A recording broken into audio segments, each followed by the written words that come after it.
Many teams are hesitant, often resistant, to changing the working relationship with their internal customer. As an internal supplier, this relationship appears to be one-sided, focused solely on the needs of the internal customer and neglecting the needs of the internal supplier.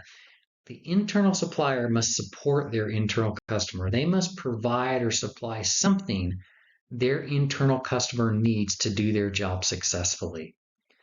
With this dependence upon the internal supplier, the internal customer understandably has expectations of their internal supplier and feels strongly about those expectations. The internal supplier is pressured to perform. They are being evaluated.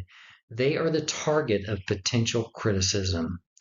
This one-sided view is accurate, but it is also incomplete. The working relationship between internal suppliers and internal customers is a two-way partnership with mutual expectations. This relationship begins not with the needs of the internal customer, but it begins with the needs and expectations of the internal supplier. Before an internal supplier can work in a way that supports the everyday efforts of their internal customers, they need clear, consistent, and accurate expectations and work requirements from their internal customer. What often happens in the real world is very different. Too often, internal customers provide their internal suppliers expectations and work requirements that are unclear, inaccurate, or inconsistent. When this occurs, internal suppliers lack the most important component of team success, and that is a clear understanding of what good looks like.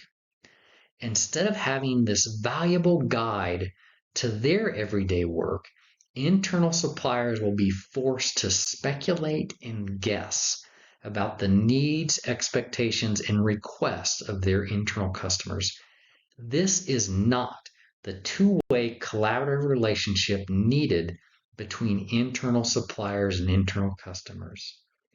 Before an internal supplier can ever begin meeting the needs and expectations of their internal customer, the internal customer must work with their internal supplier to define the work requirements and standards of the work they need. The internal supplier must know what good looks like.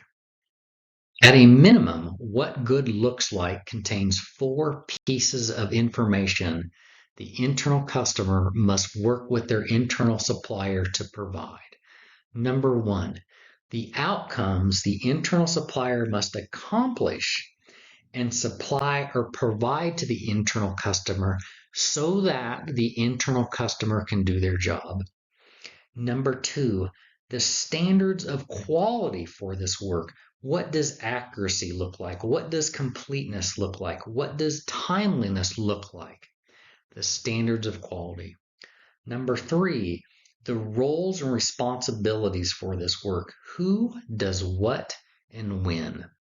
And number 4, the action plan for working together to both achieve these outcomes and maintain achieving of these outcomes.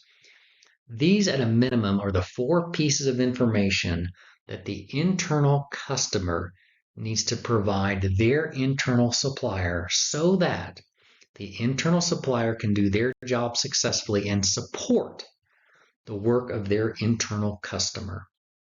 In summary, it's important to remember before an internal customer can expect their internal supplier to meet their needs and supply that something they need to do their job, the internal supplier must expect their internal customer to partner with them in defining what good looks like.